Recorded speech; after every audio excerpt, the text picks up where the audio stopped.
Hey guys, welcome back to my channel, and today I'm going to take you through the recipe for one of my craving killers, caramel and pecan banana bread.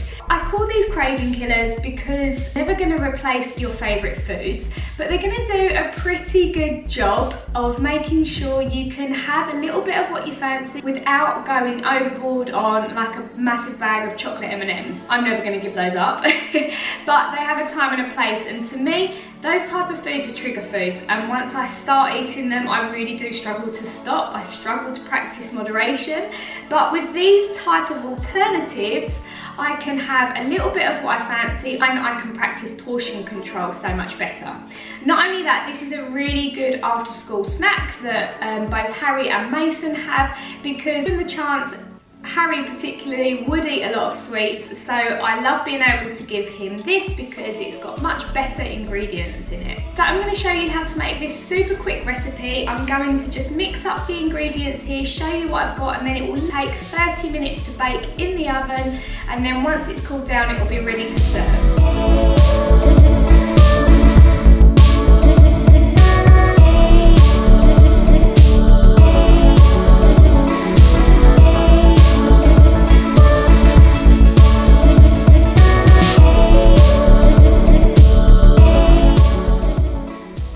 Once your banana is all mashed up, you're going to add the rest of your wet ingredients. So starting with your 2 eggs. Now the size of your eggs and the size of your bananas is going to end up determining how wet the ingredients are. So you might end up having to add a bit more flour or a little bit more protein powder to thicken it up, so that you know that. So the eggs are in. Now the next thing I've got here is a date syrup. So these dates, they're medjool dates, they're quite caramelly, and you want to soak these in hot water for about 15 minutes and then give them a little blend just to get them into this type of consistency. So add those in. Then you're going to go in with your dry ingredients. So you're going to start off using 2 scoops of protein powder. Now you can use any flavour you like I've already mentioned. I'm using salted caramel. You could also use vanilla or chocolate, both those flavours would work really well. So I'm just using 2 scoops.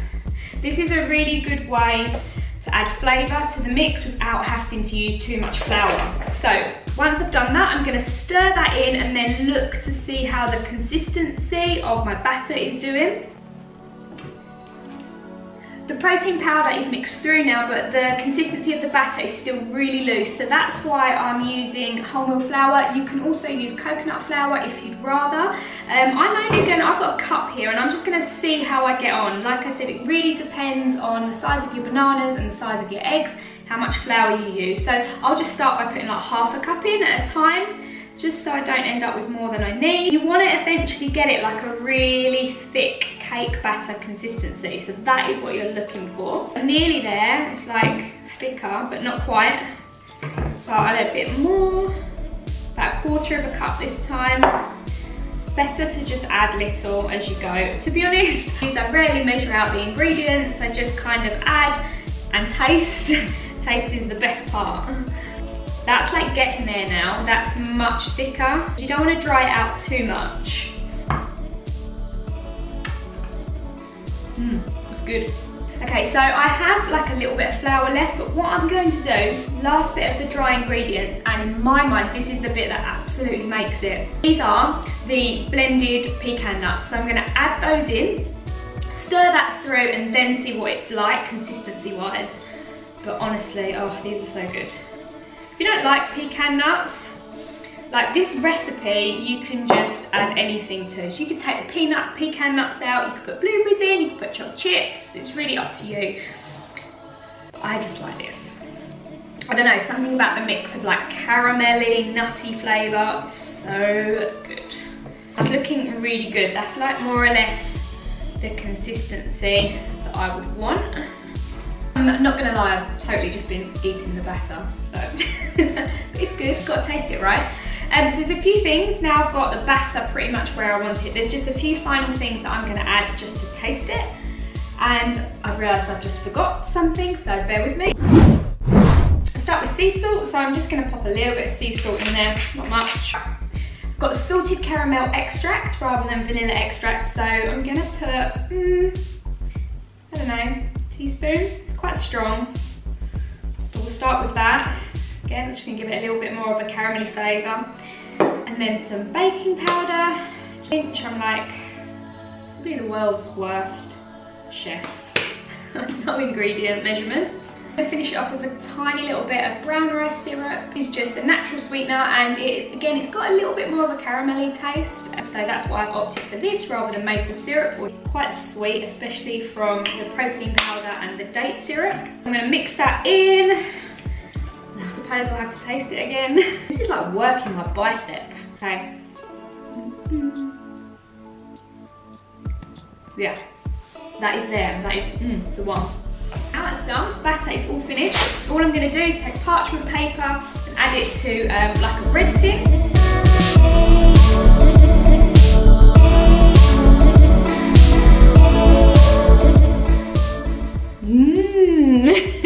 Right, this looks delicious. I have just finished this off with some pecan nuts and a little bit of coconut sugar.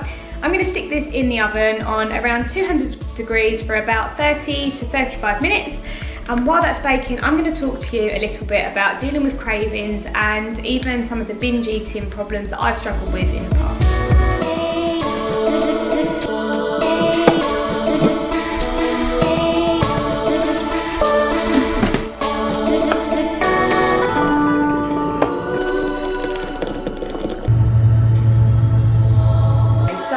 Joke around about being a foodie and being a bit of a pig around food, but in all seriousness, I really struggled with binge eating probably about three years ago now.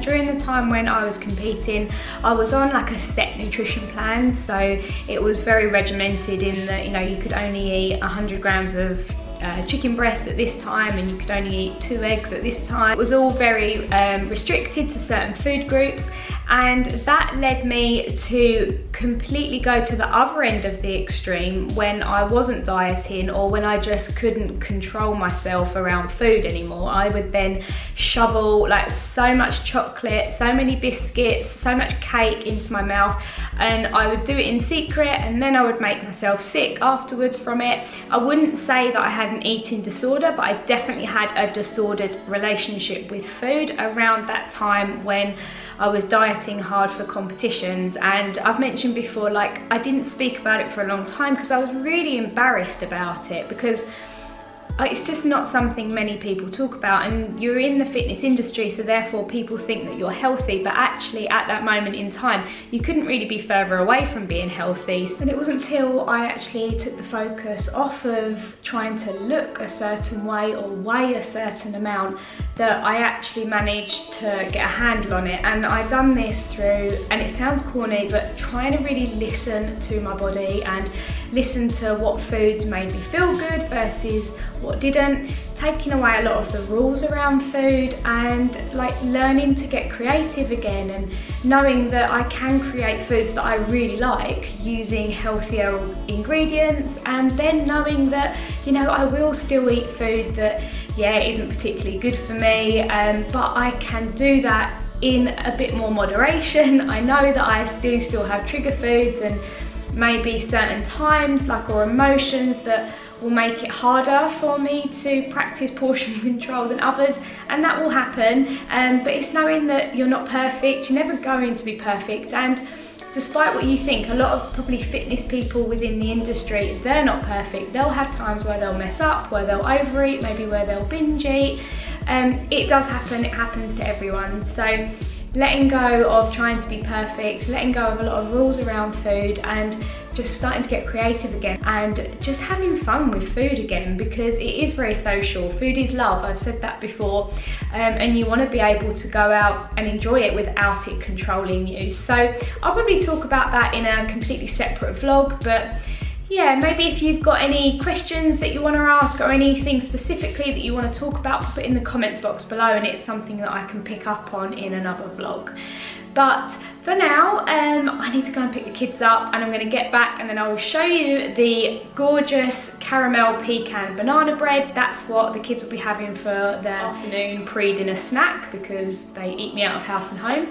And I will chat to you in a bit.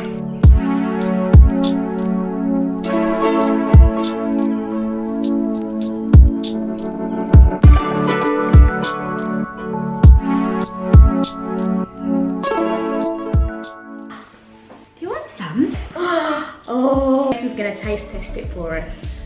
What'd you say? Let's feed me. Feed me, mummy. Is he nice? They good banana bread. Dyalla. Is it you? Is that you having some food for mummy? Mason, for mummy? No. Harry, do you want to come in and try some of Mummy's banana bread? Daddy! So Harry, how good out of 10 is Mummy's banana cake? It's more than 10. Oh, don't talk with your mouth full. Well, I think he said it's more than 10. Yeah? Okay, well they're fed, so I'm going to wrap up this video now. I hope that you found that useful. If you did, please give it a big thumbs up. If you are not already, please hit that subscribe button. I upload new videos every 3 days, all around health, fitness, and of course family. I'll see you in the next one.